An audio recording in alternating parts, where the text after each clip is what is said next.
जय श्री राम। धर्म प्रेमी बंधुओं,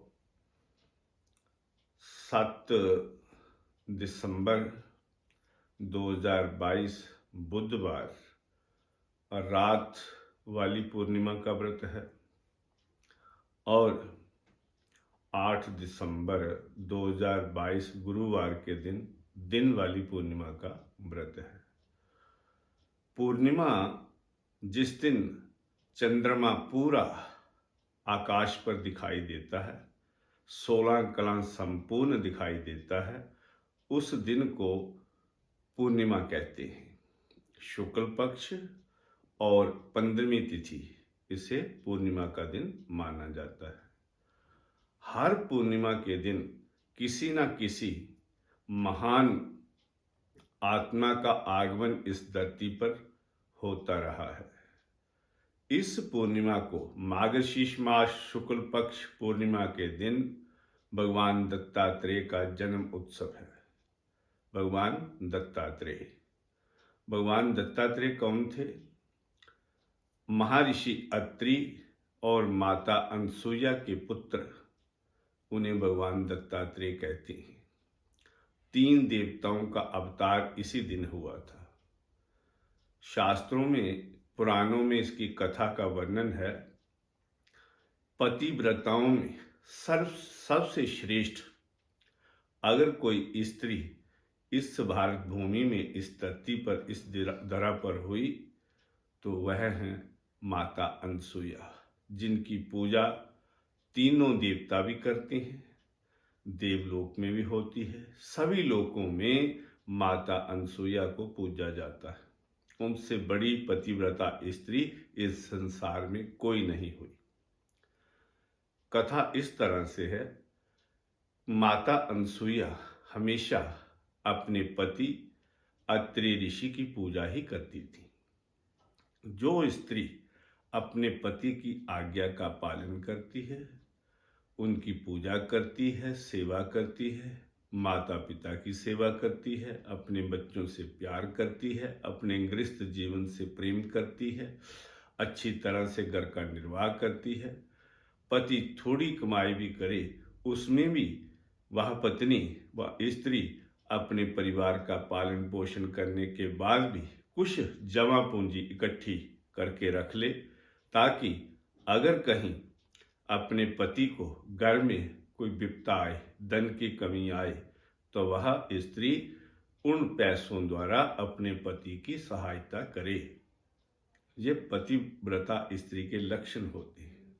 हमेशा सुबह जल्दी उठना, सारा घर का कार्य करना और घर के कार्य में ही अपने बच्चों के, अपने परिवार के प्रेम में ही मग्न रहकर उस प्रभु की भक्ति को भी करना। जो स्त्री अपने पति को प्रसन्न रखती है, उसकी सेवा में अपना तन मन धन हमेशा न्यौछावर करती है, उसकी पूजा भगवान भी करती है। माता अनसुईया अपने पति अत्रि ऋषि की पूजा करती थी। एक समय की बात है, माता अनसुईया अपने पति के ध्यान में बैठकर पूजा कर रही थी। उनकी समाधि लग गई, अर्थात उनका ध्यान उनके चरणों में मग्न हो गया और उस ध्यान अवस्था में, वह समाधि अवस्था में चली गई। उनका तेज इतना था, वह तेज इस धरती पर तो दिखाई दे रहा था, तीनों लोकों को भी प्रकाशित कर रहा था। वह तेज ब्रह्मलोक में माता ब्रह्मायनी ने देखा और ब्रह्मा जी से पूछा कि ये तेज किसका है, कहाँ से आ रहा है? तो ब्रह्मा जी कहने लगे कि हे ब्रह्मानी, ये तेज माता अनसुईया के तपोबल का है। वह एक पतिव्रता स्त्री है, तपस्या कर रही है। ब्रह्मानी कहने लगी कि हे ब्रह्मदेव, क्या वह मेरे से भी ज्यादा पतिव्रता स्त्री है? इतना उसमें तपोबल है? मैं ये नहीं मानती, आप उसकी परीक्षा लीजिए, फिर मुझे विश्वास होगा। यही तेज शिवलोक में माता पार्वती ने देखा और यही प्रश्न भगवान शिव से कहा। भगवान शिव को ये पार्वती ने कहा कि मैं ये नहीं मानती कि वह स्त्री मुझसे भी ज्यादा पतिव्रता है, उसका इतना तपोबल है। अगर आप परीक्षा करके आए तो मुझे विश्वास होगा। यही तेज श्री हरि के लोक वैकुंठ में माता लक्ष्मी ने देखा और यही प्रश्न भगवान विष्णु से पूछा कि यह तेज कहाँ से आ रहा है। तब भगवान विष्णु ने कहा कि धरती पर माता अनसुईया अपने पति महर्षि अत्रि की ध्यान में मगन होकर समाधि अवस्था में है, उनका तेज तपोबल हमें दिखाई दे रहा है। तब माता लक्ष्मी ने कहा, मैं ये विश्वास नहीं करती, आप उसकी परीक्षा लीजिए, तब मुझे विश्वास होगा। अब स्त्री का हठ जो होता है उसके आगे देवताओं को भी झुकना पड़ जाता है। इंसान की क्या बेचारे की औकात है। जब माता लक्ष्मी ने हठ किया, सरस्वती ने किया और शिवा की पत्नी शिवानी ने अर्थात माता पार्वती ने किया, तो कहते हैं शास्त्रों में स्त्री हठ, बाल हठ और राज हठ ये बड़े ही दुखदाई बन जाते हैं। इनके आगे सभी को झुकना पड़ता है, इनका कोई उपाय नहीं कर सकता। शिव, भगवान विष्णु और ब्रह्मा जी इस धरती पर आ गए माता अनसुईया की परीक्षा लेने के लिए। माता अनसुईया जहां पर समाधि में अपनी कुटिया में बैठी थी, वहां आकर तीनों ने अपना वेश बदल लिया और साधु बन गए और भिक्षाम देही ऐसे उच्चारण किया। माता अनसुईया अपनी तपस्या में मगन थी। उनकी तपस्या से जब मन बाहर की तरफ आया तो उन्होंने देखा कि साधु 3 द्वार पर खड़े हैं। हमारे धर्म में, शास्त्रों में साधुओं की बड़ी पूजा की जाती थी, अब भी करते हैं। अगर कोई अच्छे हों, भगवान के प्रिय हों, लोगों को धर्म की शिक्षा देने वाले हों और उनके अंदर आचरण अच्छा हो तो उनकी अभी भी पूजा होती है। जब उन्होंने भिक्षाम देही का उच्चारण किया तो माता अनसुईया थोड़े से फल लेकर बाहर आती हैं और कहती हैं, साधु महाराज ये फल ग्रहण कीजिए। तब उन तीनों साधुओं ने क्या कहा कि हे माता, अगर आप हमें फल देना चाहती हैं तो आप नग्न अवस्था में हमें फल दीजिए, भिक्षा दीजिए। तब माता अनसुईया का जो दिमाग था, बुद्धि थी, उसने सोचा, उसके अंदर शंका हुई कि ये तीनों साधु जो शर्त रख रहे हैं भिक्षा मांगने वाले, ये कोई साधु नहीं है। माता ने ध्यान लगाया और पहचान लिया, ब्रह्मा विष्णु महेश मेरी परीक्षा लेने आए हैं। माता ने उसी समय कमंडलू से जल लेकर अपने पति का ध्यान किया, अपने पतिव्रत धर्म की शक्ति का उपयोग किया और तीनों पर छिड़क दिया।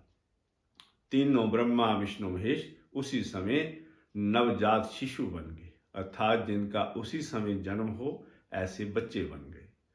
माता ने तीनों को लिया और अपनी कुटिया में बैठकर, एक रोता है दूसरे को दूध पिलाती है, दूसरा रोता है उसको दूध पिलाती है। ऐसे उनका प्रेम चलने लगा, खेल होने लगा। इतने में अत्रि ऋषि आ गए, कहने लगे, देवी ये किसके बच्चे हैं? तो माता कहती हैं, ये हमारे ही बच्चे हैं। उसी समय नारद जी शिवलोक में जाते हैं। वहां पर माता पार्वती ने जब नारद को देखा तो पूछा कि हे नारद, तुम कहाँ से आ रहे हो? तब नारद जी कहने लगे, माता मैं तो दत्तीलोक से आ रहा हूं और वहां पर देखा भगवान शिव को माता अनसुईया ने छोटे से बच्चे बना दिया है। तब माता पार्वती बहुत घबरा गई। यही बात उन्होंने विष्णु को बताई, यही बात ब्रह्मा को बताई, ब्रह्मायनी को और लक्ष्मी को बताई। तब तीनों जो स्त्रियां थी, देवियां थी, लक्ष्मी, सरस्वती और ब्रह्मायनी, वह कहने लगी, हे नारद अब क्या होगा? तब नारद कहने लगे, माताओं आपने बड़ी भूल की है, जो पतिव्रता अनसुईया माता की परीक्षा लेने के लिए त्रिदेवों को भेज दिया। अब तीनों को उसने अपने तपोबल से पतिव्रत धर्म की शक्ति से छोटे बच्चे बना दिया है। अब वह कैसे आपके पास आएंगे? छोटे बालक हैं, कब जवान होंगे, युवावस्था को प्राप्त होंगे, फिर कहीं आपके पास पहुंच पाएंगे। तब तीनों देवियां कहने लगी, हे नारद, अब हम क्या करें? नारद कहने लगे, माता अनसुईया ने आपके पतियों को बच्चे बनाकर अपना दूध पिलाया, इसलिए वह उनकी माता बन गई। अब आप जाकर माता अनसुईया से क्षमा याचना कीजिए कि जो आपने परीक्षा लेने के लिए त्रिदेवों को भेजा था, उनकी भूल हो गई। तब तीनों देवियां आकर हाथ जोड़कर माता अनसुईया से क्षमा याचना करती हैं। तब माता अनसुईया ने कहा कि अब ये त्रिदेव मेरे बच्चे बन गए, लेकिन संसार को चलाने के लिए ब्रह्मा का होना भी जरूरी है। सृष्टि कौन बनाएगा? विष्णु का होना जरूरी है। इस संसार का पालन कौन करेगा? और पापी लोगों को दंड देने के लिए, इस संसार से पाप का नाश करने के लिए महाकाल भगवान शिव का होना भी जरूरी है। इसलिए माता अनसुईया ने उन तीनों को फिर से अपने तपोबल की शक्ति से शिव, ब्रह्म और विष्णु बना दिए। तब उन तीनों ने कहा, हे माता, हम आपके पुत्र हैं। अब हम अपना अंश एक रूप में प्रकट करेंगे, वही हम आपका पुत्र बनकर आपके साथ रहेगा। भगवान शिव का तेज, विष्णु का तेज और ब्रह्मा का तेज एक जगह इकट्ठे हो गए और उनसे एक पुरुष का, महान आत्मा का आगमन हुआ, भगवान का आगमन हुआ, त्रिदेवों का अवतार हुआ और वह भगवान दत्तात्रेय प्रकट हुए। उनके 3 सर हैं, ब्रह्मा, विष्णु और शिव। 3 सर और एक शरीर। इस तरह से दत्तात्रेय भगवान ने इस धरती पर अवतार लिया, प्रकट हुए। और वह दिन था मार्गशीर्ष मास शुक्ला पक्ष पूर्णिमा का दिन। भगवान दत्तात्रेय माता अनसुईया और भगवान महर्षि अत्रि के पुत्र थे। इसलिए पतिव्रताओं में महान श्रेष्ठ माता अनसुईया ने अपने तपोबल से इस संसार के सभी स्त्रियों को, नारियों को ये शिक्षा दी कि अगर स्त्री चाहे तो अपने धर्म का पालन करते हुए ब्रह्मा, विष्णु और महेश को भी बच्चे बना सकती है। उनके आगे तीनों देवताओं को भी झुकना पड़ सकता है। इतनी शक्ति है एक पतिव्रता स्त्री के तपोबल में, उसके धर्म में। इसलिए ये धरती, भारत भूमि हमेशा से स्त्रियों की पूजा करने वाली हुई है। अनादिकाल से ऋषि मुनियों ने, देवताओं ने स्त्रियों को बड़ा उच्च स्थान दिया है। उच्च स्थान पर बैठकर उन स्त्रियों ने अपनी पूजा करवाई है। जैसे राम जी के पहले नाम आता है सीता राम, शिव के पहले आता है माता गौरी का नाम गौरी शंकर, कृष्ण के पहले आता है राधे जी का नाम राधे कृष्णा। इसलिए स्त्री हमेशा पूजनीय है, लेकिन स्त्री को अपने धर्म का पालन करना चाहिए। आजकल का जो वातावरण बन गया है, हमेशा नंगे सिरों से रहना, आधे कपड़े पहनना, ऐसे अपने शरीर का अंग प्रदर्शन करना, धर्म की मर्यादाओं का उल्लंघन करना, घर वालों का कोई मान सम्मान नहीं करना, माता पिता का कहना नहीं मानना, भाई बंधुओं का कहना नहीं मानना।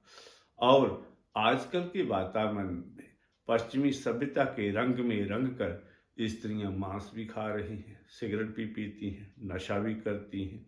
इस तरह से जब ऐसे आचरण पर चलकर स्त्रियां चलेंगी, अपने धर्म का कैसे पालन करेंगी?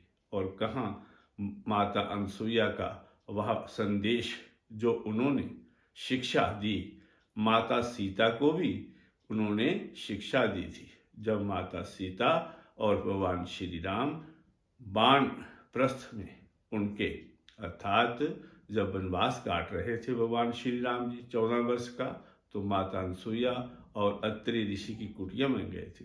तब माता सीता जी को भी अनसुईया माता ने शिक्षा दी थी पतिव्रत धर्म की, भी ऐसे अपने पति का सुख में दुख में साथ देना है। इससे परिवार सुखी रहता है, संपन्न रहता है, कोई झगड़ा परेशानी नहीं होती और देवता भी उस घर में वास करते हैं। जय श्री